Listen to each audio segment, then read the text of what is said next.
አገልጋይ በውሎ ሆነዋል። ከውሎነት ተመለሱ። የኛ ጸጋ በሻይ ቡና የሚገናኝ አይደለም። የአንዱን አጀንዳ አዘግተን እከሌ አለ እያለን ምን ዘምርበት አይደለም። በውሎ የምታስገለግል አገልጋይ ካለ በሕይወት ዘመን አንድ ቀን ትጠየቃለህ። የአንዷን አጀንዳ አዘግተ የጓደኛን አጀንዳ ማሳደስ፣ የአንዱን በር አዘግተ የአንዱን ማስከፈት፣ ያንን ስልጣን የምትጠቀም አገልጋይ በምድርም ትጠየቃለህ፣ በሰማይም ትጠየቃለህ። እንደም ሁለት አጀንዳ ደርቦ የሚይዙት አገልጋዮች ይኖራሉ።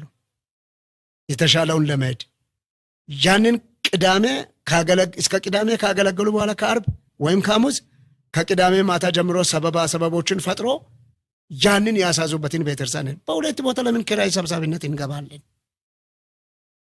እንጠየቃለን። ዛሬ ተመቸን ብለን የምንሮጠው የምንበረው ጉዳዮች እኛን ይጠይቃሉ።